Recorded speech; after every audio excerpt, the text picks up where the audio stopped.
Assalamualaikum warahmatullahi wabarakatuh. Selamat datang kembali di channel Hikmah Misteri. Dan tentunya masih bersama saya Mas Nara. Apa kabar kalian semua? Semoga selalu baik-baik saja, sehat badannya, dilimpahkan rezekinya, dan dihindarkan dari segala mara bahaya. Amin. Di kesempatan kali ini saya akan menceritakan sebuah cerita horor kisah nyata dengan judul Rumah Bekas Pelacur. Cerita ini ditulis oleh akun Facebook bernama Ruby Ruby. Oke, seperti biasa sebelum ke ceritanya, bagi kalian yang belum subscribe channel ini, silahkan bisa subscribe dulu dan aktifkan lonceng notifikasinya agar kalian tidak ketinggalan cerita dari channel Hikmah Misteri yang akan selalu menggetarkan hati kalian. Dan jangan lupa juga untuk share and like. Oke, terima kasih, and so get ready to be haunted.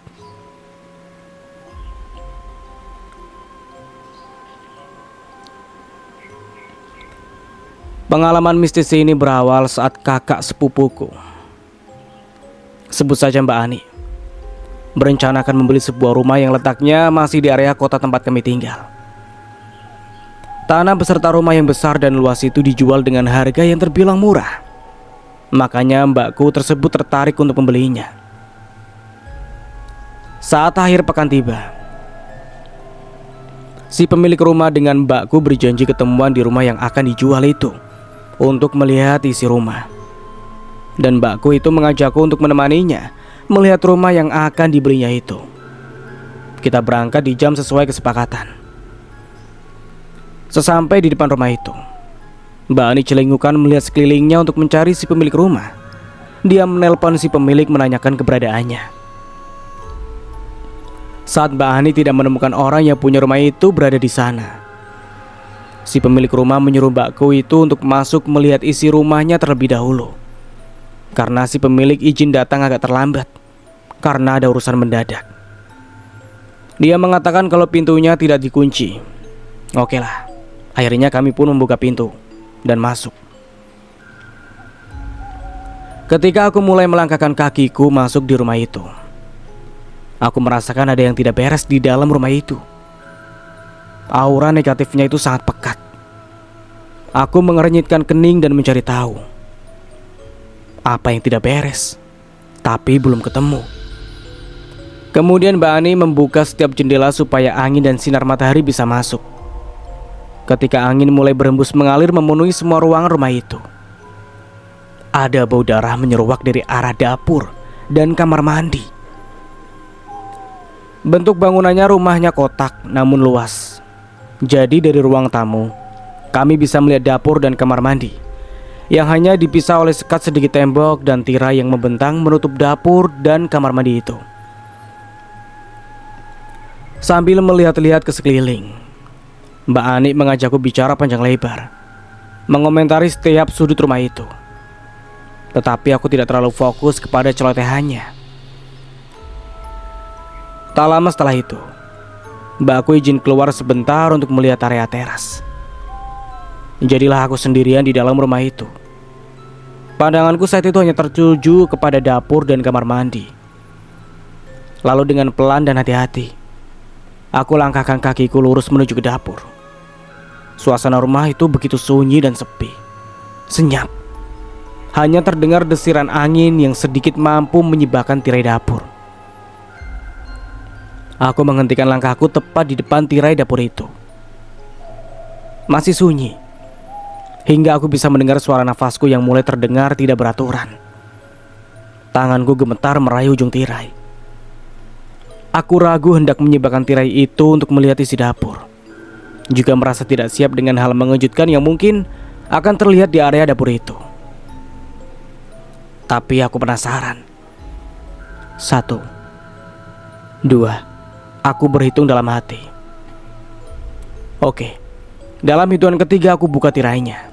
3. Akhirnya, dengan pelan kusibak tirai itu.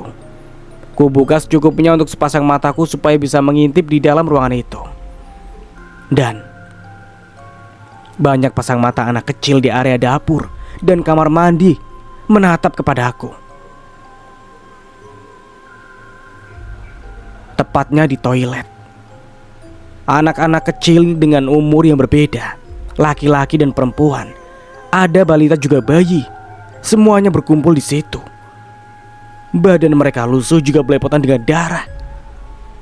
Bau anyir darah mencucuk hidungku dengan tajam. Pemandangan yang menjijikan, tapi juga memilukan. Mataku terbelalak saat melihat pemandangan itu. Kututup mulutku yang menganga dengan telapak tanganku yang satunya. Dengan segera aku berbalik arah hendak lari. Dan "Au, Mbak Ani!" Pekiku kaget melihat Mbak Ani yang sudah ada tepat di belakangku entah sejak kapan. Apakah ini bayi-bayi yang mati karena aborsi? Iya, anak-anak kecil ini. Tapi siapa yang melakukannya? Apakah si pemilik rumah? Di dapur inilah mereka dikuburkan. Lantai dapur ini tertutup keramik.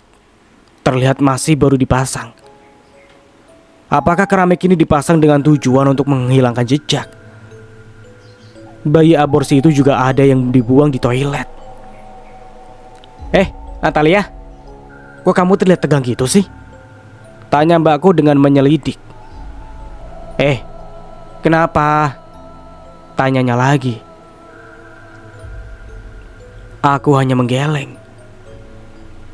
Tiba-tiba seorang perempuan masuk ke dalam rumah dan menghampiri kami. Wanita setengah tua memakai tank top dan celana ketat sangat pendek. Terlihat seksi. Apakah ini pemilik rumahnya? Tante Feni, akhirnya datang juga. Sapa Mbak Ani. Di belakangnya ada seseorang pemuda sekitar umur 20 tahunan membuntuti orang yang akhirnya orang itu kuketahui bernama Tante Feni. Mbakku menoleh sebentar ke arah dan berbisik. Itu pacarnya Tante Feni. Begitu katanya. Hah? Masa sih? Batinku. Tante Feni itu yang kulihat umurnya sekitar 40 sampai 45 tahunan. Dan pacarnya masih muda banget. Gila gak sih? Gimana Dek Ani? Suka dengan rumahnya? Ini murah banget loh Dek. Bayar uang muka dulu juga gak apa-apa. Selebihnya nyicil. Yang penting laku rumahnya Dek. Karena sudah lama tidak laku-laku, kata Tante Feni kepada mbakku. Sementara kulihat pemuda itu menggelayut manja di bahu Tante Feni tanpa merasa malu sedikit pun kepada kami. Mungkin rumah ini hendak dijual untuk piara berondongnya itu. Singkatnya akhirnya mbakku membayar uang muka kepada Tante Feni. Dia tetap kekeh ingin membeli rumah itu walaupun sudah kuperingati bahwa rumah itu sangat kotor karena bekas tempat orang berbuat maksiat. Aku melihat seluruh ruangan di rumah itu pernah dipakai untuk berzina. Di ruang tamu, di ruang tengah, di kamar, di dapur, bahkan di kamar mandi juga. Setiap sisi dan sudut rumah penuh dengan kotoran kemesuman. Juga terdapat jimat untuk menarik setiap pria supaya ketagihan datang lagi ke rumah itu. Ya, jimat itu ditanam di lantai pintu masuk kamar tidur utama.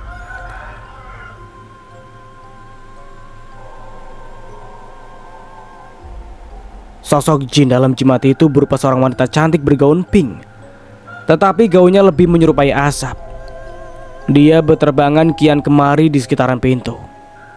Sementara di ruang tamu kulihat ada juga jimat yang ditanam bertujuan untuk menolak orang yang berniat jahat, seperti mencuri atau merampok. Jimat ini berisi jin yang sosoknya tinggi besar, berambut gondrong acak-acakan dengan berwajah bengis. Sudah kukatakan semuanya itu kepada Mbak Ani. Juga tentang bayi-bayi yang kulihat di dapur dan kamar mandi itu. Tetapi Mbak Ani tidak percaya dengan hal-hal yang berbau mistis seperti itu. Singkatnya, 2 minggu kemudian, dia sudah menempati rumah itu beserta suaminya. Suatu malam ada orang yang menggedor-gedor pintu rumahku dengan kencang. Aku kaget juga takut. Siapa yang menggedor malam-malam begini? Siapa? Tanya aku. Aku nak, bukain pintu buruan. Suara Mbak Ani terdengar panik di luar sana. Kubuka pintu, kulihat raut wajah Mbak Ani ketakutan dengan bibirnya yang terlihat pucat. Mbak, kenapa? Tanyaku sambil mempersilahkan masuk. Aku tidur sini ya nak. tolong malam ini aja ya, katanya memohon. Lah, suamimu kemana mbak? Tanya aku. Dia lembur, pulang besok pagi. Nanti hubungi dia kalau aku tidur di rumahmu, katanya sambil memohon lagi. Ku bimbing mbakku itu untuk duduk di ruang tamu. Kusuguhkan teh hangat supaya kepanikannya reda. Mbak, sebenarnya ada apa toh? Tanyaku hati-hati. Mbak Ani menyeruput sedikit teh hangat yang digenggamnya. Lalu dengan bibir yang bergetar, dia menjawab lirih. Ada suara bayi menangis di dapur nak. Suaranya sangat pilu terdengar. Lalu disusul suara anak-anak kecil mengerang dan berteriak. Ketika aku cek dapur, di sana dapurku sudah tak beraturan. Padahal tadinya rapi loh. Aku pun tersentak kaget. Juga di hari-hari sebelumnya nak, saat aku mandi, ada suara anak kecil tertawa cekikikan. Saat itu kan aku nyalakan shower. Ketika shower menyala, suara cekikikan itu terdengar jelas. Tetapi saat shower itu kumatikan, suaranya hilang. Aku sudah menceritakan hal ini kepada suamiku nak, tapi dia berusaha meyakinkanku kalau itu hanya halusinasi saja. Aku berpikir keras, bagaimana caranya untuk membuktikan kepada mbakku kalau memang benar ada banyak janin yang dikubur di depan rumah itu. Iya, aku harus menemui dan bertanya kepada Tante Fanny selaku pemilik rumah yang sebelumnya. Akan aku lakukan. Singkatnya, saat aku berada di sana, seketika aku merasa mual dan dihujam oleh perasaan tertekan yang tiba-tiba menghimpit emosiku ketika mengingat anak-anak dan bayi yang ada di dapur rumah Mbak Ani itu. Mereka itu berpakaian lusuh, juga ada yang telanjang. Pemandangan itu tidaklah begitu mengerikan, masih batas wajar, karena mereka memang tidak dirawat. Ya seperti itulah kalau tidak dirawat. Pemandangan yang tidak wajar adalah ketika aku lihat tubuh mereka belepotan darah, berbau amis darah. Seluruh tubuh mereka basah oleh darah. Memang baik untuk kebaikan kita yang tidak siap untuk mempunyai bayi. Tetapi apakah itu juga baik untuk bayi-bayi ini? Tentang arwah bayi yang diaborsi masih menjadi pro dan kontra menurut pandangan dan keyakinan masing-masing. Tetapi menurutku, arwah bayi yang sengaja digugurkan, keadaan dan tempatnya beda dengan bayi yang dengan tidak sengaja gugur atau keguguran alamiah. Arwah bayi yang digugurkan termasuk ke dalam orang-orang yang matinya tidak wajar, seperti mati kecelakaan dan mati dibunuh. Ia akan gentayangan menuntut haknya untuk hidup dan menuntut balas, meneror siapa saja yang berdekatan dengan tempat mereka dikubur. Kalau tidak meneror mereka yang menyebabkan terutama orang tuanya dan keluarganya seret rezeki, sakit yang aneh, dan lain-lain. Yang mendasari opini saya di atas adalah dari apa yang saya lihat dan saya ketahui. Kalau Anda tidak sepemahaman, mohon di skip aja ya pemirsa. Jangan melontarkan komenan yang negatif. Oke lah. Akhirnya esok di sore harinya aku ajak mbakku itu berkunjung ke rumah Tante Fanny. Aku juga tidak terima kalau semua apa yang kulihat itu dianggap hanya ngarang cerita dan hasil dari kehaluan yang hakiki. Jadi semuanya perlu dibuktikan. Nah, masa kita mau bertanya tentang hal pribadi kepada Tante Fanny sih? Kan gak enak dong, gerutu Mbak Ani. Dia rupanya tidak yakin dengan ideku. Serahkan kepadaku mbak. Aku hanya ingin Mbak Ani mengetahui sendiri kalau apa yang kulihat itu benar, kataku sambil bersiap-siap untuk berangkat. Gak cukup kalau mbak kemarin hanya mengadakan syukuran, bagi-bagi nasi saat menghuni rumah itu. Perlu doa khusus mbak, supaya mbak gak diganggu, kataku menjelaskan panjang lebar. Mbak juga jangan asal tergiur karena harga rumahnya murah, kataku menambahi, dan Mbak Ani hanya menunduk saja. Kami duduk bertiga di ruang tamu di rumahnya Tante Fanny. Seperti yang sudah-sudah. Nih tante tua berpakaian super minim saat menemui tamu. Hah, gak sopan amat. Ada apa jeng-jeng cantik ini menemuiku? Tanyanya dengan ramah sambil menyilangkan kakinya lalu menyalakan sebatang rokok di tangannya. Menyedot rokok itu dan mengembuskan asapnya ke udara. Terlihat menikmati, tapi what the fuck inilah orang. Pancen lonte tenan kok. Dari kayaknya aja sudah bisa ditebak. Tante, mbakku ini digangguin arwahnya bayi dan anak-anak yang berada di dapur dan kamar mandi. Sekarang katakan Tan, sudah berapa janin yang Tante gugurkan di tempat itu? Tante mau mencoba menipu kami dengan cara menjual rumah dengan harga murah itu ya? Padahal Tante menjualnya karena capek diteror oleh mereka kan? Kalau Tante gak jujur, mbak aku membatalkan pembelian rumah itu. Toh masih membayar DP-nya saja kan? Belum sempat menyicil. Tanya aku pelan dan sopan. Tapi sanggup membuat Tante Fanny terperangah mendengarnya. Nah, sudahlah, bisik mbakku sambil mencolek-colek tanganku. Tapi ku kebaskan tangannya. Tante Fanny terlihat kelabakan. Dia diam sejenak. Sebelum akhirnya menjawab pertanyaanku yang mencercanya itu.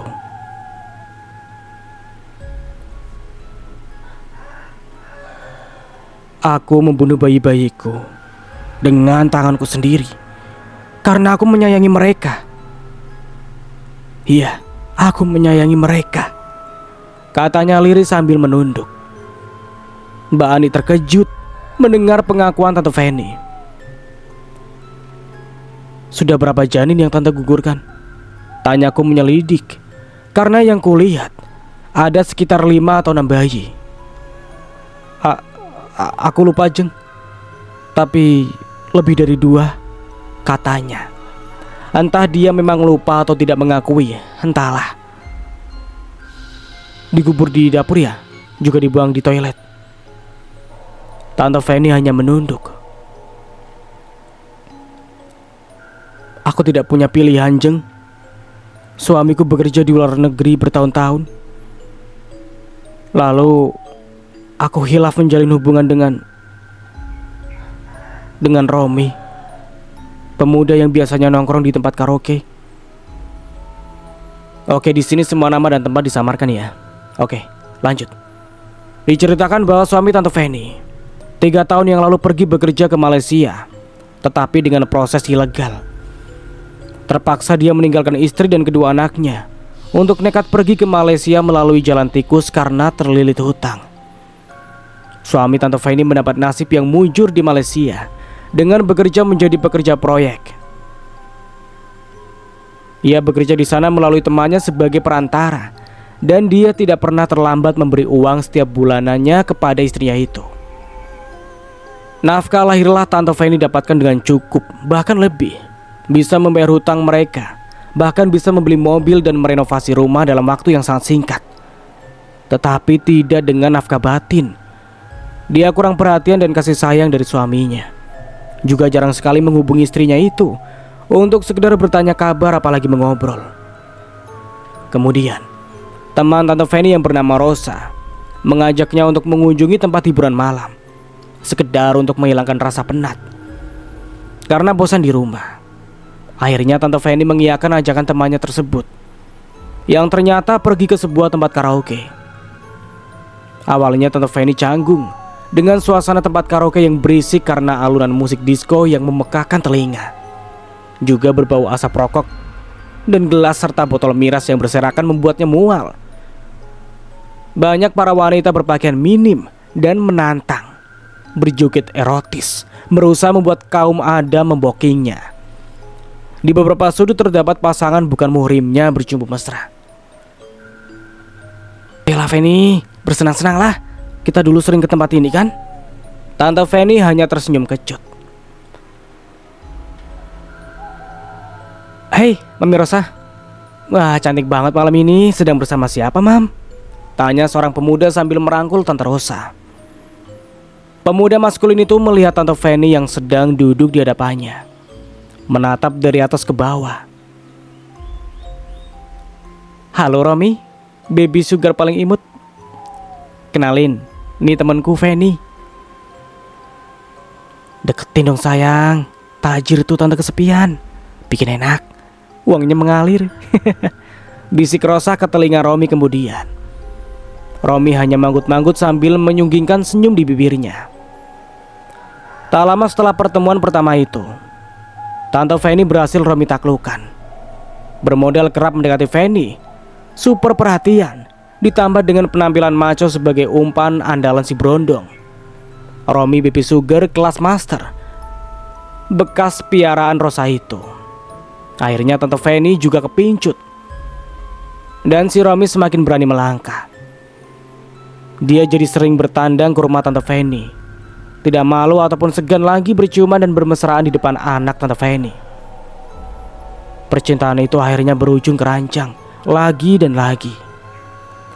Dengan dalih ingin memberikan kepuasan batin, si Romi terus meluncurkan rayuan mautnya dengan kata-kata yang membuat Tante Fanny terlena dan mabuk kepayang.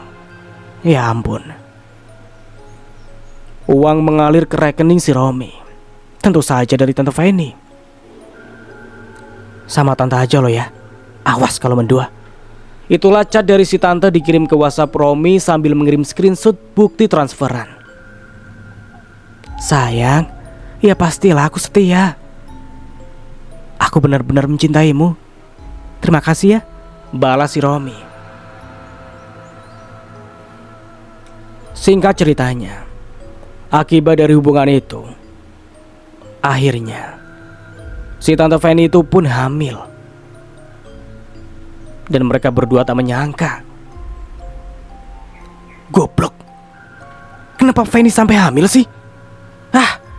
Kau ini bikin masalah saja sih Rom, bentak Rosa kepada Romi saat Romi menemui Rosa karena kebingungan dengan kabar kehamilan Fanny. "Ya maaflah sayang, ya habis gimana lagi, sudah terlanjur bocor di dalam. Tolonglah, kan kamu juga menikmati uang dariku. Uangnya setiap bulannya ditransfer si Fanny kepadaku itu kan. Alah kau ini Rom, jujur saja kau sengaja bocor di dalam kan? Keenakan ya, munafik kau, dasar kadal kau," kata Rosa geram sambil mencubit lengan si Romi. Aduh, sakit ah. Ayang kok tega cubit aku. Ntar aku gak kasih uang gratis lagi loh. "Beneran aku kilaf bukan sengaja tuh yang," kata Romi sambil meringis kesakitan. Rosa masih cemberut dan memalingkan muka. "Sayang, hanya kamu yang paling kucinta. Kamu lebih cantik dan lebih hot daripada Fanny. Ayolah tolong aku." Rosa berdecak, kemudian merogoh tasnya dan mengeluarkan satu pak obat berupa pil, lalu memberikannya kepada Romi. "Nih, kasih minum ini kepada si Fanny. Buruan, samperin dia sekarang." Lalu Romi pun segera meluncur ke rumah Fanny. Singkatnya, setelah sampai di rumah Fanny, "Muntah lagi sayang?" tanya Romi di depan pintu toilet di rumah Fanny. Tak berapa lama kemudian keluarlah Tante Fanny dari toilet sambil memegangi perutnya yang masih mual. Romi memperhatikan tubuh Fanny yang berubah jadi lebih padat berisi karena tengah hamil muda. Dan itu membuat si Romi menjadi gerah, ingin mengajaknya berdua di dalam kamar. "Gimana Rom? Aku gak mau perutku buncit. Nanti apa kata tetangga?" tanya Tante Fanny resah sambil membenahi pakaiannya. "Nih tante, minum pil ini, dijamin tokcer. Tapi tolong sayang, tadi aku beli mahal lagi harganya." Kau mau minta uang lagi? Seminggu yang lalu sudah aku beri banyak kan? Tambahinlah uangnya sayang. Masa sama yang sendiri pelit? Ya udah deh nih, kata Tante Fanny sambil menyodorkan uang kepada Romi yang dia ambil dari dompetnya. "Ya udah, makasih sayang. Aku pulang dulu ya," kata Romi kemudian sambil merapikan pakaian dan rambutnya yang acak-acakan. Ia mengecup dahi Fanny kemudian melangkah keluar dari rumahnya. Beberapa waktu setelah kepergian Romi, Tante Fanny yang saat itu masih tetap berbaring di kamarnya merasakan nyeri di perutnya bagian bawah yang semakin lama semakin sakit. Keringat dingin memenuhi tubuhnya. Bibirnya terus mendesis karena menahan rasa sakit yang tak terkira. Di tengah kegelapan malam, dengan berjalan tertatih, dia menuju ke toilet. Aduh, mungkin janinnya akan keluar, katanya dalam hati. Tante Fanny duduk di toilet sambil memijat pelan perutnya. Dibukanya pahanya agak melebar. Di keheningan malam, terdengar liris suaranya mengejan. Mengambil nafas sejenak kemudian mengejar lagi. Setetes darah menitik di lubang toilet. Sakit yang dirasakan semakin tak karuan. Darah menjadi beberapa tetes yang mengalir, yang kemudian semakin lama menjadi semakin deras. Kemudian disusul seonggok janin jatuh ke dalam toilet, berbentuk gumpalan daging berselimutkan darah. Ngilu sekali. Tante Fanny bernafas lega. Dia mengelap keringatnya lalu segera menyiram toilet berisi janin itu dengan air. Janin itu pun tenggelam di dalam toilet. Masalah selesai juga, gumamnya. Dia dengan melangkah pelan kembali ke kamarnya. Kemudian duduk di tepi ranjang meraih ponsel dan mengirim pesan lewat WhatsApp. Sudah beres, Rom?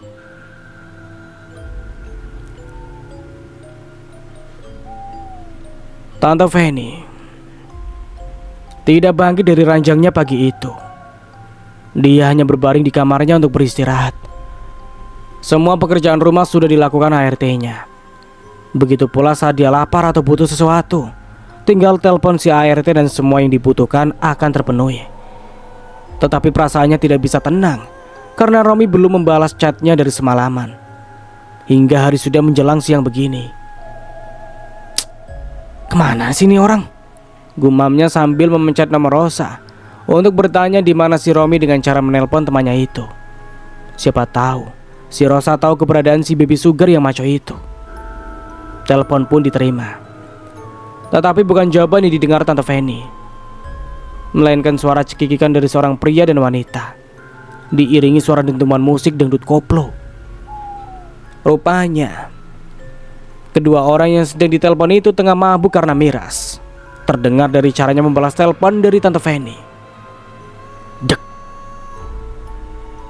Itu seperti suara Romi dan Rosa, kata Tante Fanny dalam hati. Kemudian dia menyalakan GPS untuk mencari tahu di mana posisi Rosa sekarang. Dan GPS menunjukkan kalau Rosa ada di rumahnya bersama Romi. Ngapain mereka? Tante Fanny akhirnya bangkit dari ranjangnya dengan pelan karena perutnya masih merasa sakit. Ia berganti pakaian lalu meminta sopir untuk mengantarnya ke rumah Rosa. Hati dan pikirannya sudah berkecamuk tak karuan, marah dan cemas karena perihal Romi kekasihnya itu. Setibanya di rumah Rosa, Tante Fanny langsung nyelonong masuk karena ternyata pintu rumah Rosa tidak terkunci. Dia langsung menuju ke sumber bunyi, yaitu di kamar Rosa. Matanya terbelalak, tak percaya saat dia melihat isi kamar Rosa.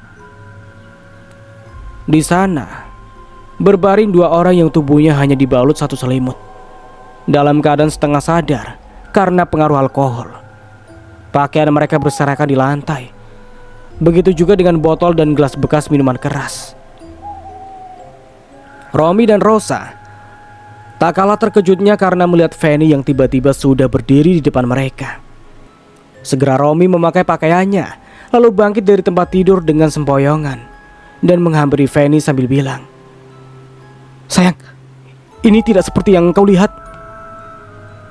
Segera Fanny memalingkan mukanya, berbalik arah dan pergi keluar dari rumah Rosa sambil terisak dengan tidak berkata apapun lagi. Bodohnya aku, dengan mudahnya percaya dan mencintai Romi. Begitu katanya di sela-sela isak tangisnya.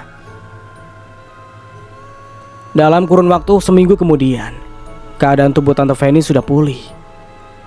Dia juga sudah memutuskan hubungannya dengan Romi juga rusak.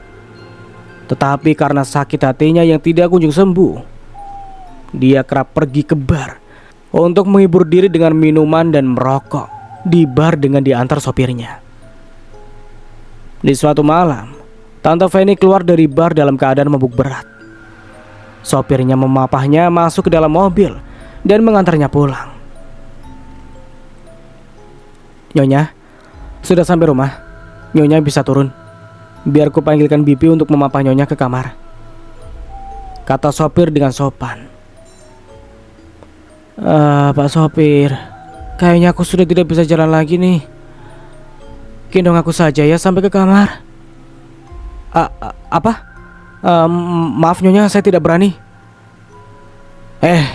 Ini perintah majikan.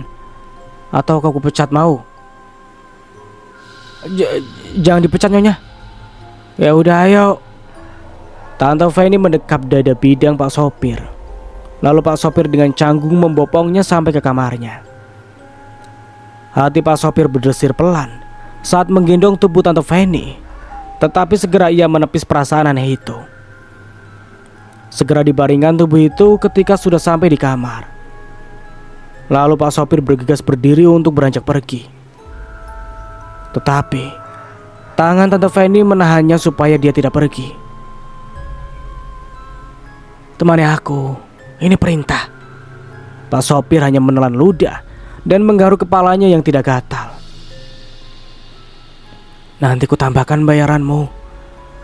Kamu sedang butuh uang karena anakmu mau masuk daftar ke SMA kan?"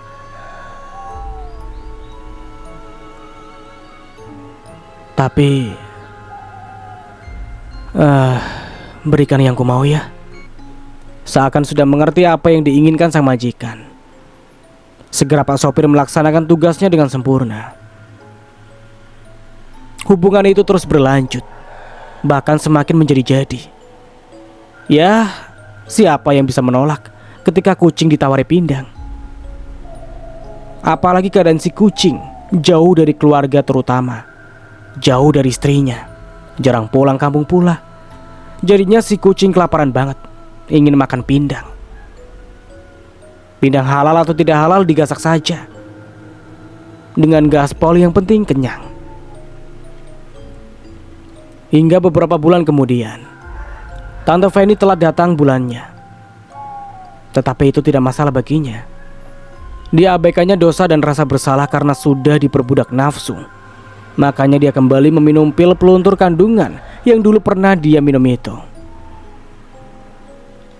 "Mas Karyo, buruan letakkan kain di bawah perutku sini untuk menanda darahnya," perintah Tante Fanny kepada sopirnya.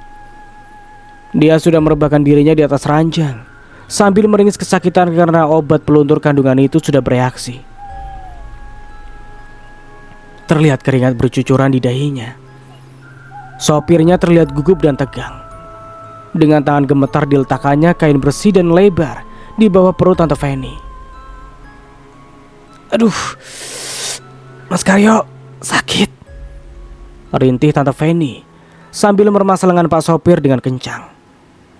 Tante Fanny menggigit bibirnya sendiri karena kesakitan yang menderanya. "Nyonya, harusnya jangan diguguri Nyonya. Ini dosa. Diam. Siapa juga yang mau ngelahirin dan piara anak kamu ini, Karyo? Mau ngatur aku kau? Sudah, bantu aku aja. Bentar lagi janin ini mau keluar. Kayaknya tadi sudah diletakkan berlapis-lapis kan?" Iya Nyonya, sudah."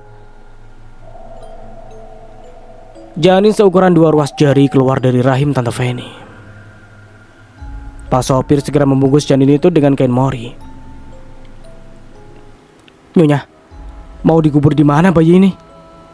tanyanya setelah selesai membungkus janin itu. "Di samping kamar mandi kan ada tanah sepetak. Kubur dia di situ. Pastikan tidak ada yang mengetahui termasuk bibi."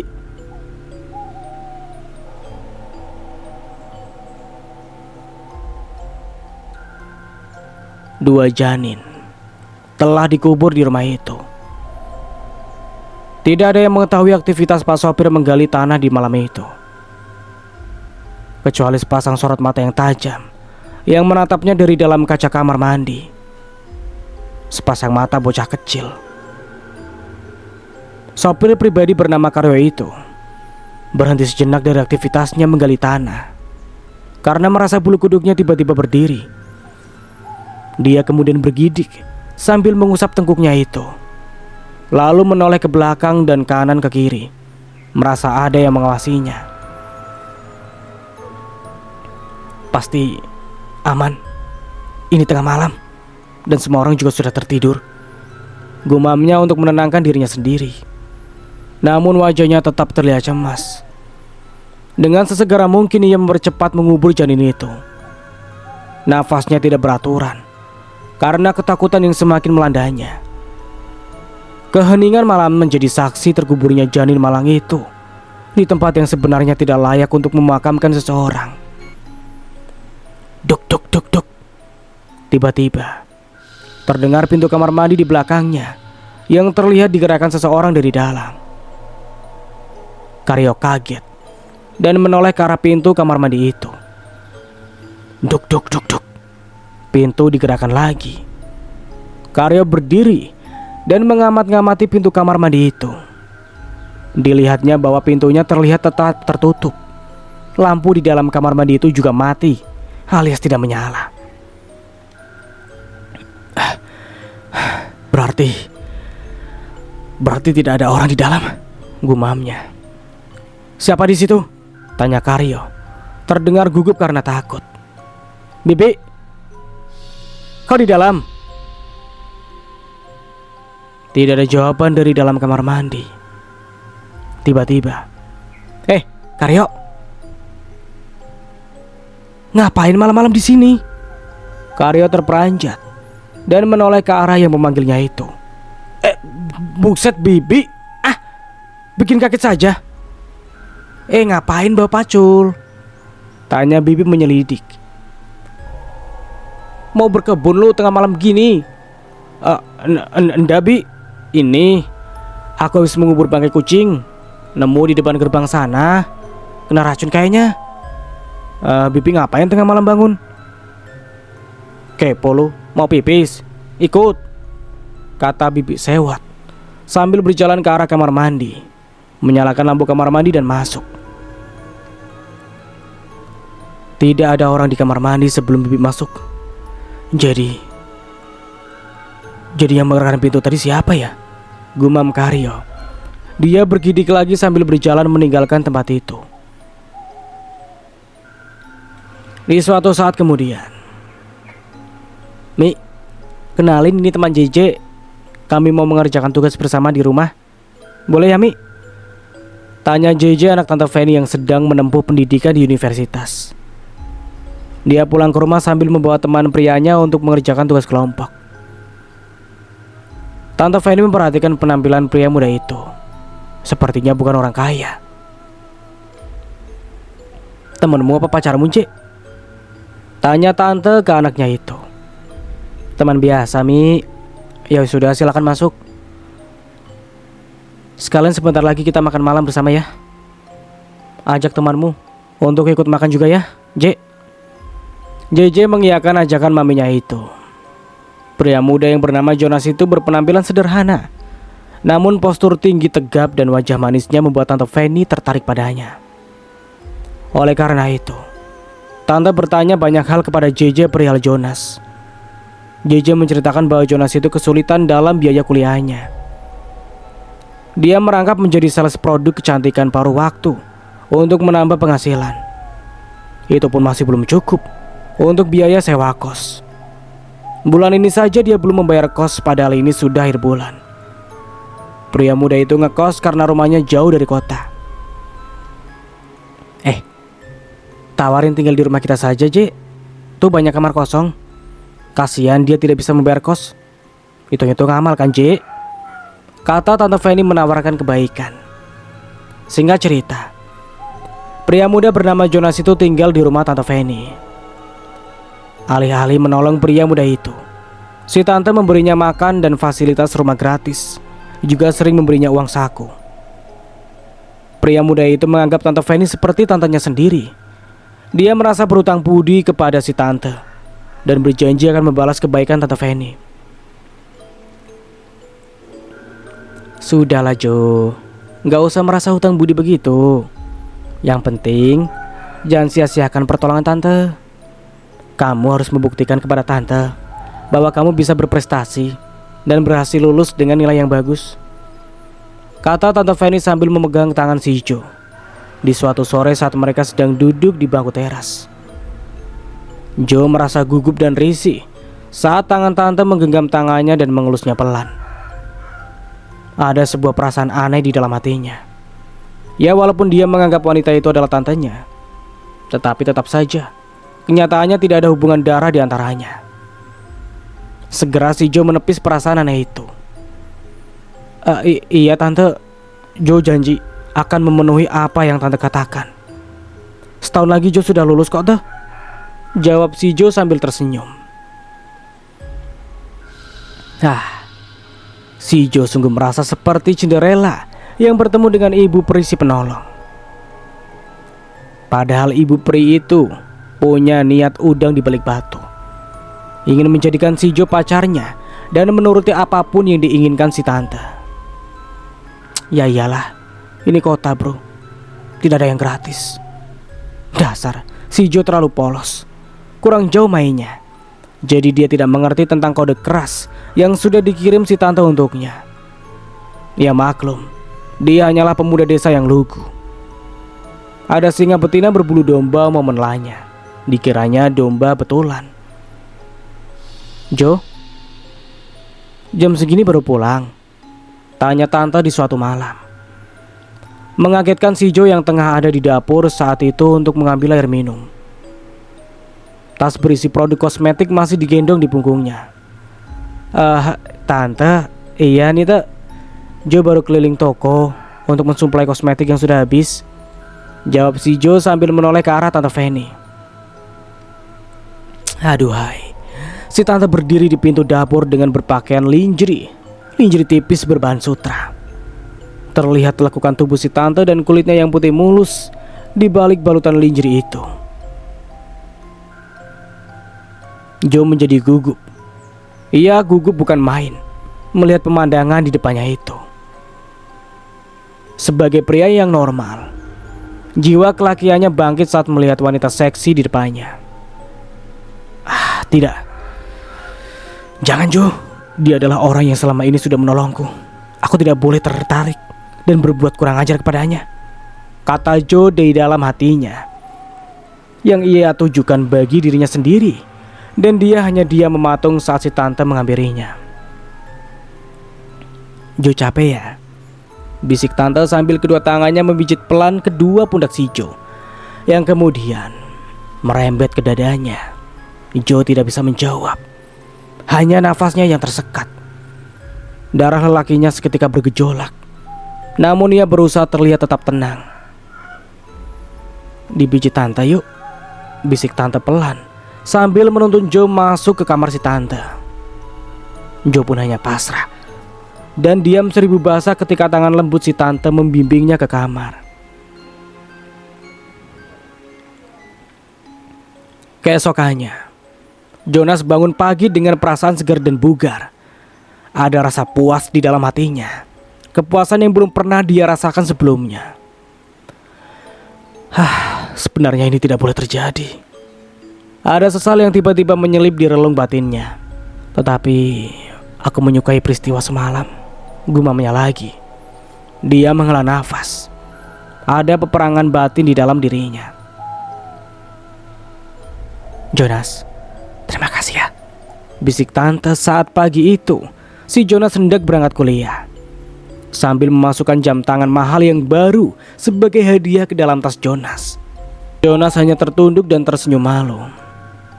Nanti malam lagi ya, bisik si tante. Akhirnya berulang-ulang mereka melakukan itu antara Jonas dan Tante Fanny. Jonas sudah terjebak di dalam genggaman Tante Fanny. Dia sadar uang yang telah dikeluarkan si tante untuk biaya kuliahnya sudah sangat banyak, sehingga membuat Jonas menjadi sungkan untuk menolak ajakan Tante Fanny. Ada rasa resah dan bersalah saat dia mengingat adegan dosa itu. Tetapi saat dosa itu dilakukannya, tidak munafik, dia pun menikmatinya. Jonas sedih ketika mengingat kedua orang tuanya di desa. Sejak kecil, dia dibimbing emak dan bapaknya untuk selalu taat beribadah dan untuk menjadi orang baik. Tetapi sekarang, bagaimana jadinya? Dia tak lebih hanya menjadi lelaki bayaran dengan menjadi sugar baby-nya. Iya, sugar baby si tante kesepian. Dan sampai di sini dulu ceritanya. Nantikan kelanjutan ceritanya di part berikutnya. Dari saya mohon maaf bila ada salah kata atau dalam penyampaian cerita. Akhir kata, wassalamualaikum warahmatullahi wabarakatuh. Sampai jumpa di video berikutnya.